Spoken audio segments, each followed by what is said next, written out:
사랑과 은혜가 풍성하신 하나님 아버지, 지난밤에도 편히 쉬게 하시고 오늘 아침에도 새날을 주시니 감사드립니다. 새벽 첫 시간을 주님께 올려드리며 주님의 인도하심과 돌보심을 구합니다. 우리 인생의 허물과 죄악을 주님의 보혈로 도말하여 주시고 우리의 영혼이 주님 안에서 평강을 누리게 하옵소서. 우리가 마주하는 모든 상황과 사건 속에 영원하신 주님께서 동행하여 주옵소서. 두려움과 불안으로 마음이 요동칠 때도 우리 영혼의 닻을 주님께 내리게 하옵소서. 나와 죽음의 사이는 한 걸음뿐이니라는 다윗의 탄식처럼 우리도 그렇게 화급하고 위중한 상황에 놓이게 될 때에 죽음의 장막을 걷으시고 생명의 능력으로 부활하신 주님의 손을 붙들게 하옵소서. 우리를 복된 길로 인도하기 위하여 주님께서 우리의 삶을 연단하시고 정결케 하실 때에 믿음으로 응답하게 하옵소서. 예기치 않는 일을 만나더라도 낭망하지 않게 하시고 의연하고 담대한 믿음을 주옵소서. 당장 이 세상의 필요가 시급하더라도 우리 영혼의 필요에 가장 관심을 기울이게 하옵소서. 우리 사업은 물질적인 것들을 다루는 일일지라도 그 배후에 있는 영적인 일들을 늘 깨닫게 하옵소서. 주님과의 지속적인 교제를 통해 참된 그리스도의 성품이 우리 안에 조금씩 이루어지도록 은혜를 베풀어 주옵소서.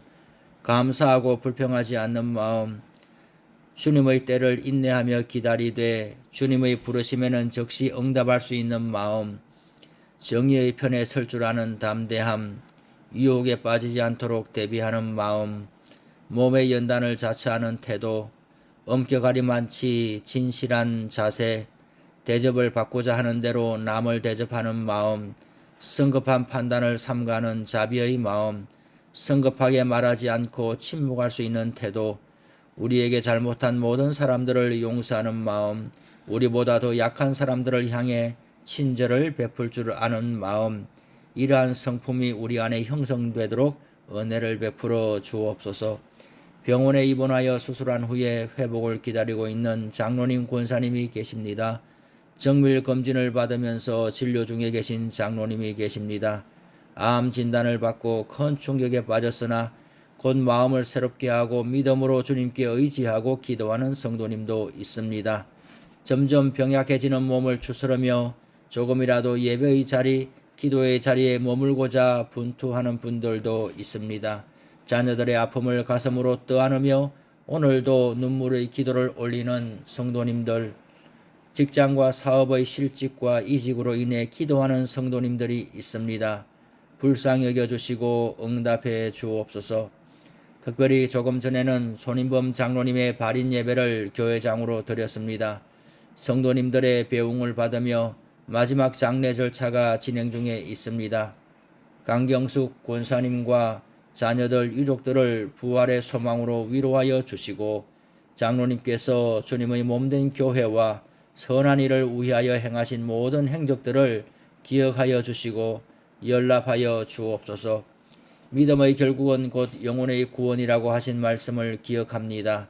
유한한 우리 인생의 가장 큰 축복은 이 신라곤의 세상에서 예수님을 믿어 하나님의 자녀로 살다가 우리의 본향 하나님 나라에 넉넉히 들어가 영생을 누리며 사는 것임을 다시 한번 기억하게 하옵소서. 일천번제와 감사 예물을 드린 손길을 기억하여 주시고 예물에 담아 올리는 기도에 응답하여 주옵소서. 예수님의 이름으로 기도드립니다. 아멘.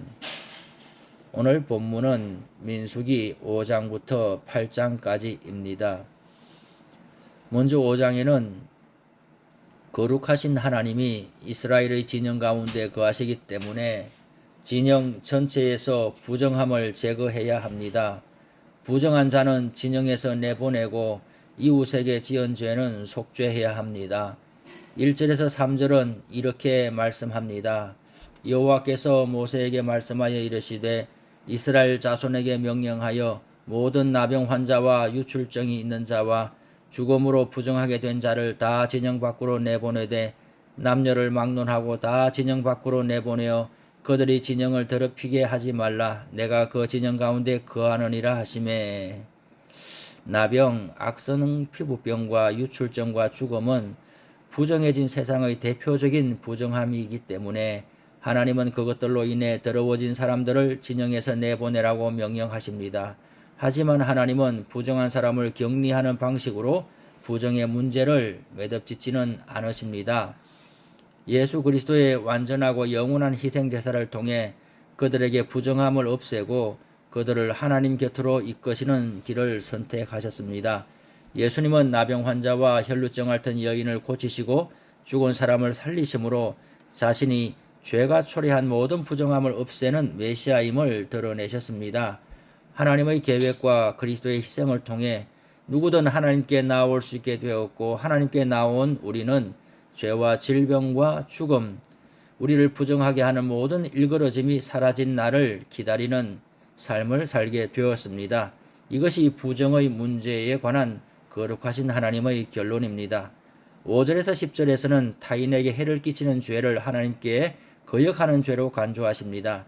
다른 사람의 권리를 빼앗으면까지 자기 이익을 추구하는 것은 자기를 돌보시는 하나님을 믿지 못하는 불신이고 하나님보다 돈을 더 사랑하는 우상숭배이며 이웃의 소유를 탐내지 말라고 명령하신 것에 대한 위반입니다. 이웃에게 죄를 지으면 반드시 그 죄를 자복하고 끼친 손해의 5분의 1을 더해 보상하라는 명령에서 알 수 있듯이 진실한 참회와 성의 있는 보상이 있어야 온전한 회개가 됩니다. 사과와 뉘우침이 없는 보상이나 보상 없는 자백으로는 충분하지 않습니다. 만약 제대로 된 사과나 보상을 하지 않았다면 하나님께 속죄제를 드려도 소용이 없습니다. 예수님은 예물을 드리는 것보다 이웃의 원망을 풀어주는 것이 우선이라고 하십니다. 11절에서 31절까지는 의심의 법을 다루고 있습니다. 약한 자가 억울한 일을 겪지 않도록 공정한 절차를 마련하십니다. 하나님께서는 죄를 처리하는 것만큼이나 억울한 사람이 생기지 않도록 하는 것이 더 중요하기 때문입니다. 만약 의심의 소재라는 절차가 없었다면 아내를 남편의 소유물처럼 여기던 당시의 가부장적 문화에서 아내는 남편의 의심만으로 죄인이 되었을 것입니다. 하지만 하나님이 제정하신 절차 덕분에 하나님의 판정 없이는 아무도 정죄하거나 단죄할 수 없습니다. 오늘날 우리 사회의 제도도 힘없는 사람들이 억울한 일을 당하지 않도록 지켜주는 방향으로 보완될 때에 하나님 나라와 더 가까워질 것입니다. 5장이 이스라엘 진영에서 부정한 것을 제거하라는 소극적인 명령이었다면 6장은 자기를 성별하여 온전히 하나님께 드리는 적극적인 삶, 즉 나시린의 규례에 대해서 말씀하고 있습니다. 나시린은 구별된, 성별된, 바쳐진 사람이라는 뜻입니다. 1절에서 2절을 다 같이 읽겠습니다. 여호와께서 모세에게 말씀하여 이르시되 이스라엘 자손에게 전하여 그들에게 이르라. 남자나 여자가 특별한 서원 곧 나시린의 서원을 하고 자기 몸을 구별하여 여호와께 드리려고 하면 3절부터 이어지는 내용을 보면 나시린은 자원하여 드리는 헌신이지만은 그 규정은 제사장보다 엄격합니다. 포도주와 독주는 물론이고 포도씨나 껍질도 먹지 못하며 머리에 삭도를 댈 수 없습니다. 포도주와 독주는 분별력을 떨어뜨려 죄를 짓게 할 위험한 일이고 포도나무의 모든 소사는 기쁨과 풍요를 상징했습니다. 나시린은 성결을 지키기 위해 취하게 하는 술을 아예 멀리했으며 하나님만을 즐거움으로 삼기 위해 포도를 아예 먹지 않았습니다. 나시린의 길게 자란 머리는 그가 하나님께 드려진 사람임을 나타내는 표식이었습니다. 나시린은 시체 가까이에 가서는 안 되었습니다. 죽음은 죄가 초래한 가장 심각한 부정함이었기 때문입니다. 심지어 부모나 형제나 누이가 죽어도 그 시신에 가까이 갈 수 없었습니다. 이는 대제사장에게 요구되는 성결의 버금가는 수준이었습니다. 그뿐 아니라 죽음에 닿았다면 머리를 깎고 정결여식을 행한 후에 나시린의 세원을 처음부터 다시 해야 했습니다. 하나님께 드려진 사람에게 얼마나 철저히 성결이 요구되는지 알 수 있습니다. 성결하지 않으면 하나님께 드렸다고 하는 우리의 삶 중에 온전한 것이 되지를 못합니다. 하나님의 명령에 순종하는 것이 구별된 백성의 삶이며 거룩입니다. 13절에서 21절에서는 나시린 서원의 종결의식에 대해 말씀하고 있습니다. 나시린은 정한 기간 하나님께 자신을 드리고 그 하나님께 헌물을 가져와서 헌신과 감사와 기쁨의 마음으로 번제, 속죄제, 화목제, 소제를 드려야 했습니다. 더 바치기로 서약한 사람은 추가로 드릴 수도 있었습니다. 나시린이 서원을 다 이행하고도 하나님께 헌물을 드리는 이유는 자신을 하나님께 드리며 사는 것이 하나님을 위해 자기 삶을 희생하는 것이 아니라 하나님을 얻는 진정한 복임을 깨달았기 때문입니다. 나시인으로 사는 동안 그는 하나님으로 충만해졌기에 감사하고 만족하는 마음으로 기꺼이 헌물을 드렸습니다. 6장 22절 27절에서는 제사장의 축복에 대해서 말씀하고 있습니다. 다 같이 읽겠습니다. 여호와께서 모세에게 말씀하여 이르시되 아론과 그의 아들들에게 말하여 이르기를 너희는 이스라엘 자손을 위하여 이렇게 축복하여 이르되 여호와는 내게 복을 주시고 너를 지키시기를 원하며 여호와는 그의 얼굴을 내게 비추사 은혜 베푸시기를 원하며 여호와는 그 얼굴을 내게로 향하여 드사 평강 두시기를 원하노라 할지니라 하라. 그들은 이같이 내 이름으로 이스라엘 자손에게 축복할지니 내가 그들에게 복을 주리라. 이 대목의 핵심 부분은 제사장이 이스라엘 백성을 위해 하나님의 복을 빌어주는 것으로 되어 있지만은 실상은 제사장에게 축복을 명하시고 축복의 내용을 알려주시고 축복대로 이루겠다고 약속하신 하나님입니다. 하나님은 우리에게 복을 주셔서 현실적이고 영적인 모든 필요를 채워주십니다. 하나님은 우리의 생명과 인생을 재앙과 멸망으로부터 지켜주십니다. 하나님은 우리를 밝은 얼굴로 대하시며 우리에게 은혜를 베푸십니다. 하나님은 우리를 주목하시고 우리와 함께 하시며 우리로 하나님의 완전한 평화 안에서 살게 하십니다. 비록 우리는 광야를 지나는 이스라엘 백성들처럼 고단하고 척박한 인생길을 걸어가지만은 그래서 행복하기가 어려울 때도 있지만 복 주시는 하나님이 우리와 함께 계시기에 참으로 행복할 수 있습니다. 하나님은 환경을 바꿔서라도 우리를 복되게 하시는 분, 환경을 바꾸지 않으신다면 그 환경을 압도하는 복을 주셔서라도 우리에게 진정한 행복을 안겨주시는 분입니다. 제사장을 통해 이스라엘에게 복을 주신 하나님은 올해에도 그리스도 안에서 하늘에 속한 모든 신령한 복을 우리에게 주실 것입니다. 출애굽기 40장은 출애굽 이후에 첫째 달 곧 그 달 초하루에 성막을 세웠다고 되어 있습니다. 이날에 관유를 가져다가 성막과 그 안에 있는 모든 기구, 번제단과 그 모든 기구, 물두멍과 그 받침에 발라서 거룩하게 구별하도록 했습니다. 7장 1절에서는 모세가 장막 세우기를 끝내고 그것에 기름을 발라 거룩히 구별하고 또 그 모든 기구와 제단과 그 모든 기물에 기름을 발라 거룩히 구별한 날에라고 되어 있습니다. 그러니 7장은 출애굽기 40장과 시간상으로는 같은 날에 시작하여 12일 동안 진행된 내용입니다. 민수기 1장 1절은 이스라엘 자손이 애굽 땅에서 나온 후 둘째 해 둘째 달 첫째 날에 시내 광야 회막에서 인구조사를 하도록 한 것과 비교해 보면 7장은 1장보다 시간상으로는 한 달 전에 일어난 사건임을 알 수 있습니다. 2절 3절에서 이스라엘 지휘관들 곧 그들의 조상의 가문의 우두머리들이요 그 지파의 지휘관으로서 그 계수함을 받은 자의 감독된 자들이 헌물을 드렸으니 그들이 여호와께 드린 헌물은 덮개 있는 수레 6대와 소 12마리니 지휘관 2사람의 수레가 하나씩이요 지휘관 1사람의 소가 1마리씩이라 그것들을 장막 앞에 드린지라고 했습니다. 그들이 드린 예물은 이스라엘이 이동할 때마다 성막을 운반해야 하는 레위인에게 꼭 필요한 물품이었습니다. 지파의 지도자들은 하나님께 감사하는 마음으로 공동체의 필요를 채운 것입니다. 4절에서 9절에서는 하나님께서 지휘관들이 예물을 기쁘게 받으시고 그것을 레위인의 직무에 맞도록 배분하신 것입니다. 장막의 무거운 목재와 기구 등을 운반하는 무라리 자손에게는 수레 4대와 소 8마리를 주고 앙장과 휘장과 덮개 등 비교적 가벼운 물품을 운반하는 게르존 자손에게는 수레 2대와 소 4마리를 주었습니다.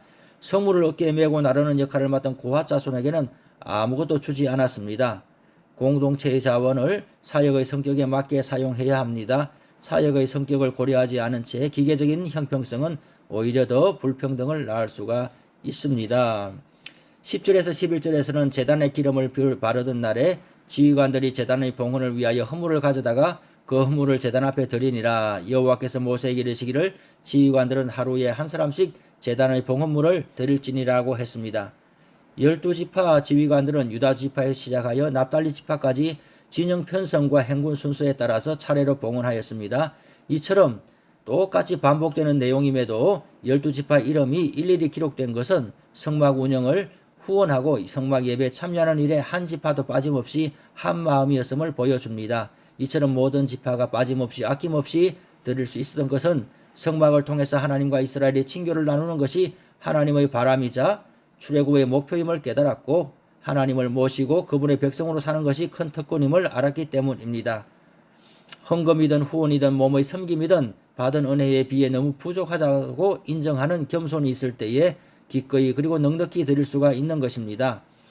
각 지파의 지도자들이 드린 예물 중에서 희생제다와 관련된 예물이 있다는 것은 자신들이 하나님의 속죄의 은혜로만 살 수 있는 존재임을 인정하는 것이며 그들이 얼마나 하나님과 화목하기를 열망하는지를 보여줍니다. 하나님과의 관계보다 더 값진 것이 없다고 확신했기 때문에 그렇게 소중한 자원들을 기꺼이 내놓은 것입니다. 이스라엘의 지휘관들이 드린 헌물은 모두 동일합니다. 그런데도 성경은 전혀 생략하지 않은 채 몇째 날에 누가 무슨 예물을 드렸는지 반복하여 일일이 기록하고 있습니다. 이는 하나님이 예물을 드리는 각 사람과 그들이 드린 각각의 예물을 하나하나 주목하시며 기억하신다는 것을 보여줍니다. 믿음으로 드린 예물, 사랑으로 실천한 나눔과 봉사를 사람들이 알아주지 않더라도 실망하거나 후회하지 않아야 합니다. 하나님이 원하시는 것은 많은 예물이 아니라 우리의 자원하는 마음이고 인격적인 헌신입니다. 89절을 다 같이 읽어보시겠습니다. 모세가 회막에 들어가서 여호와께 말하려 할 때에 정거계 위 곧 속죄소 위의 두 그룹 사이에서 자기에게 말씀하시는 목소리를 들었으니 여호와께서 그들에게 말씀하심이었더라. 성소에 계신 하나님은 정거계 위에서 모세에게 이스라엘 백성에게 말씀하시는 하나님이셨습니다. 출애굽기에서는 성막으로 채운 구름으로, 레위기에서는 제단에 불을 태우는 불로서 임재하신 하나님이 강조됐다면 민수기에서는 말씀으로 임재하신 하나님이 강조되고 있습니다. 하나님은 지금도 말씀으로 우리 삶에 우리 공동체에 임재하십니다. 말씀으로 충만한 곳에 하나님의 임재도 충만합니다. 주기도문 하시겠습니다. 하늘에 계신 우리 아버지, 아버지의 이름을 거룩하게 하시며 아버지의 나라가 오게 하시며 아버지의 뜻이 하늘에서와 같이 땅에서도 이루어지게 하소서. 오늘 우리에게 일용할 양식을 주시고 우리가 우리에게 잘못한 사람을 용서해 준 것 같이 우리 죄를 용서하여 주시고 우리를 시험에 빠지지 않게 하시고 악에서 구하소서. 나라와 권능과 영광이 영원히 아버지의 것입니다. 아멘. 5장. 여호와께서 모세에게 말씀하여 이르시되 이스라엘 자손에게 명령하여 모든 나병 환자와 유출증이 있는 자와 죽음으로 부정하게 된 자를 다 진영 밖으로 내보내되 남녀를 막론하고 다 진영 밖으로 내보내어 그들이 진영을 더럽히게 하지 말라. 내가 그 진영 가운데 거하느니라 하시매 이스라엘 자손이 그같이 행하여 그들을 진영 밖으로 내보냈으니 곧 여호와께서 모세에게 이르신 대로 이스라엘 자손이 행하였더라. 여호와께서 모세에게 말씀하여 이르시되 이스라엘 자손에게 이르라. 남자나 여자나 사람들이 범하는 죄를 범하여 여호와께 거역함으로 죄를 지으면 그 지은 죄를 자복하고 그 죄값을 온전히 갚되 5분의 1을 더하여 그가 죄를 지었던 그 사람에게 돌려줄 것이요 만일 죄값을 받을 만한 친척이 없으면 그 죄값을 여호와께 드려 제사장에게로 돌릴 것이니 이는 그를 위하여 속죄할 속죄의 순양과 함께 돌릴 것이니라. 이스라엘 자손이 거제로 제사장에게 가져오는 모든 성물은 그의 것이 될 것이라. 각 사람이 구별한 물건은 그의 것이 되나니 누구든지 제사장에게 주는 것은 그의 것이 되느니라. 여호와께서 모세에게 말씀하여 이르시되 이스라엘 자손에게 말하여 그들에게 이르라. 만일 어떤 사람의 아내가 탈선하여 남편에게 신의를 저버렸고 한 남자가 그 여자와 동침하였으나 그의 남편의 눈에 숨겨 드러나지 아니하였고 그 여자의 더러워진 일에 증인도 없고 그가 잡히지도 아니하였어도 그 남편이 의심이 생겨 그 아내를 의심하였는데 그의 아내가 더럽혀졌거나 또는 그 남편이 의심이 생겨 그 아내를 의심하였으나 그 아내가 더럽혀지지 아니하였든지 그의 아내를 데리고 제사장에게로 가서 그를 위하여 보리가루 10분의 1 에바를 헌물로 드리되 그것에 기름도 붓지 말고 유향도 두지 말라. 이는 의심의 소재요 죄악을 기억나게 하는 기억의 소재라. 제사장은 그 여인을 가까이 오게 하여 여호와 앞에 세우고 톡에 거룩한 물을 담고 성막 바닥에 티끌을 취하여 물에 넣고 여인을 여호와 앞에 세우고 그의 머리를 풀게 하고 기억나게 하는 소재물 곧 의심의 소재물을 그의 두 손에 두고 제사장은 저주가 되게 할 쓴물을 자기 손에 들고 여인에게 맹세하게 하여 그에게 이르기를 내가 네 남편을 두고 탈선하여 다른 남자와 동침하여 더럽힌 일이 없으면 저주가 되게 하는 이 쓴물의 해독을 면하리라. 그러나 내가 네 남편을 두고 탈선하여 몸을 더럽혀서 내 남편 아닌 사람과 동침하였으면 제사장이 그 여인에게 저주의 맹세를 하게 하고 그 여인에게 말할지니라. 여호와께서 내 넓적다리가 마르고 내 배가 부어서 내가 내 백성 중에 저주거리 맹세거리가 되게 하실지라. 이 저주가 되게 하는 이 물이 내 창자에 들어가서 내 배를 붓게 하고 내 넓적다리를 마르게 하리라 할 것이요 여인은 아멘 아멘 할지니라. 제사장이 저주의 말을 두루마리에 써서 그 글자를 그 쓴물에 빨아넣고 여인에게 그 저주가 되게 하는 쓴물을 마시게 할지니 그 저주가 되게 하는 물이 그의 속에 들어가서 쓰리라. 제사장이 먼저 그 여인의 손에서 의심의 소재물을 취하여 그 소재물을 여호와 앞에 흔들고 제단으로 가지고 가서 제사장은 그 소재물 중에서 한 움큼을 취하여 그 여자에게 기억나게 하는 소재물로 제단 위에 불사르고 그 후에 여인에게 그 물을 마시게 할지라. 그 물을 마시게 한 후에 만일 여인이 몸을 더럽혀서 그 남편에게 범죄하였으면 그 저주가 되게 하는 물이 그의 속에 들어가서 쓰게 되어 그의 배가 부으며 그의 넓적다리가 마르리니 그 여인이 그 백성 중에서 저주거리가 될 것이니라. 그러나 여인이 더럽힌 일이 없고 정결하면 해를 받지 않고 임신하리라. 이는 의심의 법이니 아내가 그의 남편을 두고 탈선하여 더럽힌 때나 또는 그 남편이 의심이 생겨서 자기의 아내를 의심할 때에 여인을 여호와 앞에 두고 제사장이 이 법대로 행할 것이라. 남편은 무죄할 것이요 여인은 죄가 있으면 당하리라. 6장. 여호와께서 모세에게 말씀하여 이르시되 이스라엘 자손에게 전하여 그들에게 이르라. 남자나 여자가 특별한 서원 곧 나실인의 서원을 하고 자기 몸을 구별하여 여호와께 드리려고 하면 포도주와 독주를 멀리하며 포도주로 된 초나 독주로 된 초를 마시지 말며 포도즙도 마시지 말며 생포도나 건포도도 먹지 말지니 자기 몸을 구별하는 모든 날 동안에는 포도나무 솟아는 씨나 껍질이라도 먹지 말지며 그 서원을 하고 구별하는 모든 날 동안은 삭도를 절대로 그의 머리에 대지 말 것이라. 자기 몸을 구별하여 여호와께 드리는 날이 차기까지 그는 거룩한 즉 그의 머리털을 길게 자라게 할 것이며 자기의 몸을 구별하여 여호와께 드리는 모든 날 동안은 시체를 가까이 하지 말 것이요 그의 부모 형제 자매가 죽은 때에라도 그로 말미암아 몸을 더럽히지 말 것이니 이는 자기의 몸을 구별하여 하나님께 드리는 표가 그의 머리에 있음이라. 자기의 몸을 구별하는 모든 날 동안 그는 여호와께 거룩한 자니라. 누가 갑자기 그 곁에서 죽어서 스스로 구별한 자의 머리를 더럽히면 그의 몸을 정결하게 하는 날에 머리를 밀 것이니 곧 일곱째 날에 밀 것이며 여덟째 날에 산비둘기 2마리나 집비둘기 새끼 2마리를 가지고 회막문에 와서 제사장에게 줄 것이요 제사장은 그 하나를 속죄제물로 하나는 번제물로 드려서 그의 시체로 말미암아 얻은 죄를 속하고 또 그는 그날에 그의 머리를 성결하게 할 것이며 자기 몸을 구별하여 여호와께 드린 날을 새로 정하고 1년 된 순양을 가져다가 속건제물로 드릴지니라. 자기의 몸을 구별한 때에 그의 몸을 더럽혔은즉 지나간 기간은 무효니라. 나실인의 법은 이러하니라. 자기의 몸을 구별한 날이 차면 그 사람을 회막문으로 데리고 갈 것이요 그는 여호와께 헌물을 드리되 번제물로 1년 된 흠없는 순양 1마리와 속죄제물로 1년 된 흠없는 어린 암양 1마리와 화목제물로 흠없는 순양 1마리와 무교병 한 광주리와 고운 가루에 기름 섞은 과자들과 기름 바른 무교 전병들과 그 소제물과 전제물을 드릴 것이요 제사장은 그것들을 여호와 앞에 가져다가 속죄제와 번제를 드리고 화목제물로 순양의 무교병 한 광주리를 아울러 여호와께 드리고 그 소제와 전제를 드릴 것이요 자기의 몸을 구별한 나실인은 회막문에서 자기의 머리털을 밀고 그것을 화목제물 밑에 있는 불에 둘치며 자기의 몸을 구별한 나실인이 그의 머리털을 민 후에 제사장이 삶은 순양의 어깨와 광주리 가운데 무교병 하나와 무교전병 하나를 취하여 나실인의 두 손에 두고 여호와 앞에 요제로 흔들 것이며 그것과 흔든 가슴과 받들어 올린 넓적다리는 성물이라 다 제사장에게 돌릴 것이니라. 그 후에는 나실인이 포도주를 마실 수 있느니라. 이는 곧 서원한 나실인이 자기의 몸을 구별한 일로 말미암아 여호와께 헌물을 드림과 행할 법이며 이외에도 힘이 미치는 대로 하려니와 그거 서원한 대로 자기의 몸을 구별하는 법을 따라 할 것이니라. 여호와께서 모세에게 말씀하여 이르시되 아론과 그의 아들들에게 말하여 이르기를 너희는 이스라엘 자손을 위하여 이렇게 축복하여 이르되 여호와는 내게 복을 주시고 너를 지키시기를 원하며 여호와는 그의 얼굴을 내게 비추사 은혜 베푸시기를 원하며 여호와는 그 얼굴을 내게로 향하여 드사 평강 주시기를 원하노라 하시니라 하라. 그들은 이같이 내 이름으로 이스라엘 자손에게 축복할지니 내가 그들에게 복을 주리라. 7장 모세가 장막 세우기를 끝내고 그것에 기름을 발라 거룩히 구별하고 또 그 모든 기구와 제단과 그 모든 기물에 기름을 발라 거룩히 구별한 날에 이스라엘 지휘관들 곧 그들의 조상의 가문의 우두머리들이요 그 지파의 지휘관으로서 그 계수함을 받은 자의 감독된 자들의 헌물을 드렸으니 그들이 여호와께 드린 헌물은 덮개 있는 수레 6대와 소 12마리이니 지휘관 2사람의 수레가 하나씩이요 지휘관 1사람의 소가 1마리씩이라. 그것들을 장막 앞에 드린지라. 여호와께서 모세에게 말씀하여 이르시되 그것을 그들에게서 받아 레위인에게 주어 각기 직임대로 회막 봉사에 쓰게 할지니라. 모세가 수레와 소를 받아 레위인에게 주었으니 곧 게르손 자손들에게는 그들의 직임대로 수레 2과 소 4마리를 주었고 무라리 자손들에게는 그들의 직임대로 수레 4과 소 8마리를 주고 제사장 아론의 아들 이다말에게 감독하게 하였으나 고앗 자손에게는 주지 아니하였으니 그들의 성소의 직임은 그 어깨로 매는 일을 하는 까닭이었더라. 제단에 기름을 받는 날에 지휘관들이 제단의 봉헌을 위하여 헌물을 가져다가 그 헌물을 제단 앞에 드리니라. 여호와께서 모세에게 이르시기를 지휘관들은 하루 한 사람씩 제단의 봉헌물을 드릴지니라 하셨더라.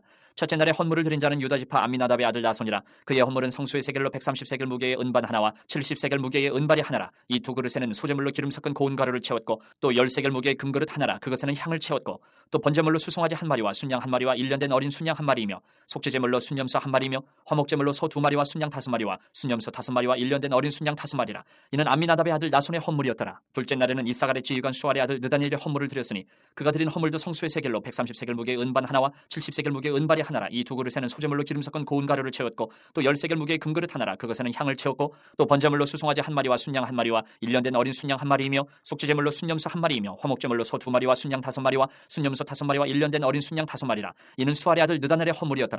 셋째 날에는 스불론 자손의 지휘관 헬론의 아들 엘리압의 헌물을 드렸으니 그의 헌물도 성소의 세겔로 130세겔 무게의 은반 하나와 70세겔 무게의 은발이 하나라. 이 두 그릇에는 소제물로 기름 섞은 고운 가루를 채웠고 또 10세겔 무게의 금그릇 하나라. 이것에는 향을 채웠고 또 번제물로 수송아지 1마리와 순양 1마리와 1년 된 어린 순양 1마리이며 속죄제물로 순염소 1마리이며 화목제물로 소 2마리와 순양 5마리와 순염소 5마리와 1년 된 어린 순양 5마리라. 이는 헬론의 아들 엘리압의 헌물이었더라. 넷째 날에는 르우벤 자손의 지휘관 스데울의 아들 엘리술이 헌물을 드렸으니 그의 헌물도 성소의 세겔로 130세겔 무게의 은쟁반 하나와 70세겔 무게의 은발이 하나라. 이 두 그릇에는 소제물로 기름 섞은 고운 가루를 채웠고 또 10세겔 무게의 금그릇 하나라. 이것에는 향을 채웠고 또 번제물로 수송아지 1마리와 순양 1마리와 1년 된 어린 순양 1마리이며 속죄제물로 순염소 1마리이며 화목제물로 소 2마리와 순양 5마리와 순염소 5마리와 1년 된 어린 순양 5마리라. 이는 스데울의 아들 엘리술의 헌물이었더라. 다섯째 날에는 시몬 자손의 지휘관 수리사떼의 아들 슬루미엘의 헌물을 드렸으니 그 헌물도 성소의 세겔로 130세겔 무게의 은쟁반 하나와 70세겔 무게의 은발이 하나라. 이 두 그릇에는 소제물로 기름 섞은 고운 가루를 채웠고 또 10세겔 무게의 금그릇 하나라. 이것에는 향을 채웠고 또 번제물로 수송아지 1마리와 순양 1마리와 1년 된 어린 순양 1마리이며 속죄제물로 순염소 1마리이며 화목제물로 소 2마리와 순양 5마리와 순염소 5마리와 1년 된 어린 순양 5마리라. 이는 수리사떼의 아들 슬루미엘의 헌물이었더라. 여섯째 날에는 갓 자손의 지휘관 두엘의 아들 엘리아삽이 헌물을 드렸으니 그의 헌물도 성소의 세겔로 130세겔 무게의 은쟁반 하나와 70세겔 무게의 은발이 하나라. 이 두 그릇에는 소재물로 기름 섞은 고운 가루를 채웠고 또 13개를 무게의 금그릇 하나라. 이것에는 향을 채웠고 또 번제물로 수송아지 한 마리와 순양 한 마리와 일년된 어린 순양 한 마리이며 속죄제물로 순염소 한 마리이며 화목제물로 소 2마리와 순양 5마리와 순염소 5마리와 일년된 어린 순양 5마리라. 이는 둘의 아들 엘리아삽의 헌물이었더라. 일곱째 날에는 에브라임 자손의 지휘관 암미우스의 아들 엘리사마가 헌물을 드렸으니 그의 헌물도 성소의 세겔로 130세겔 무게의 은쟁반 하나와 70세겔 무게의 은발이 하나라. 이 두 그릇에는 소재물로 기름 섞은 고운 가루를 채웠고 또 10세겔 무게의 금그릇 하나라. 이것에는 향을 채웠고 또 번제물로 수송아지 한 마리와 순양 한 마리와 일년된 어린 순양 한 마리이며 속죄제물로 순염소 한 마리이며 화목제물로 소 2마리와 순양 5마리와 순염소 5마리와 일년된 어린 순양 5마리라. 이는 암미우스의 아들 엘리사마의 헌물이었더라. 여덟째 날에는 므낫세 자손의 지휘관 부다술의 아들 가말리엘의 헌물을 드렸으니 그 헌물도 성소의 세겔로 130세겔 무게의 은쟁반 하나와 70세겔 무게의 은발이 하나라. 이 두 그릇에는 소재물로 기름 섞은 고운 가루를 채웠고 또 10세겔 무게의 금그릇 하나라. 이것에는 향을 채웠고 또 번제물로 수송아지 한 마리와 순양 한 마리와 일년된 어린 순양 한 마리이며 속죄제물로 순염소 한 마리이며 화목제물로 소 2마리와 순양 5마리와 순염소 5마리와 일년된 어린 순양 5마리라. 이는 부다술의 아들 가말리엘의 헌물이었더라. 아홉째 날에는 베냐민 자손의 지휘관 기도니의 아들 아비단이 헌물을 드렸으니 그의 헌물도 성소의 세겔로 130세겔 무게의 은쟁반 하나와 70세겔 무게의 은발이 하나라. 이 두 그릇에는 소재물로 기름 섞은 고운 가루를 채웠고 또 10세겔 무게의 금그릇 하나라. 이것에는 향을 채웠고 또 번제물로 수송아지 한 마리와 순양 한 마리와 일년된 어린 순양 한 마리이며 속죄제물로 순염소 한 마리이며 화목제물로 소 2마리와 순양 5마리와 순염소 5마리와 일년된 어린 순양 5마리라. 이는 기도니의 아들 아비단의 헌물이었더라. 열째 날에는 단자손의 지휘관 암미사떼의 아들 아이에셀의 헌물을 드렸으니 그의 헌물도 성소의 세겔로 130세겔 무게의 은쟁반 하나와 70세겔 무게의 은발이 하나라. 이 두 그릇에는 소재물로 기름 섞은 고운 가루를 채웠고 또 10세겔 무게의 금그릇 하나라. 이것에는 향을 채웠고 또 번제물로 수송아지 한 마리와 순양 한 마리와 일년된 어린 순양 한 마리이며 속죄제물로 순염소 한 마리이며 화목제물로 소 2마리와 순양 5마리와 순염소 5마리와 일년된 어린 순양 5마리라. 이는 암미사떼의 아들 아이에셀의 헌물이었더라. 열한째 날에는 아에셀 자손의 지휘관 오그란의 아들 바기엘의 헌물을 드렸으니 그의 헌물도 성소의 세겔로 130세겔 무게의 은쟁반 하나와 70세겔 무게의 은발이 하나라. 이 두 그릇에는 소재물로 기름 섞은 고운 가루를 채웠고 또 10세겔 무게의 금그릇 하나라. 이것에는 향을 채웠고 또 번제물로 수송아지 한 마리와 순양 한 마리와 일년된 어린 순양 한 마리이며 속죄제물로 순염소 한 마리이며 화목제물로 소 2마리와 순양 5마리와 순염소 5마리와 일년된 어린 순양 5마리라. 이는 오그란의 아들 바기엘의 헌물이었더라. 열두째 날에는 납달리 자손의 지휘관 에난의 아들 아히라가 헌물을 드렸으니 그의 헌물도 성소의 세겔로 130세겔 무게의 은쟁반 하나와 70세겔 무게의 은발이 하나라. 이 두 그릇에는 소재물로 기름 섞은 고운 가루를 채웠고 또 10세겔 무게의 금그릇 하나라. 이것에는 향을 채웠고 또 번제물로 수송아지 한 마리와 순양 한 마리와 일년된 어린 순양 한 마리이며 속죄제물로 순염소 한 마리이며 화목제물로 소 2마리와 순양 5마리와 순염소 5마리와 일년된 어린 순양 5마리라.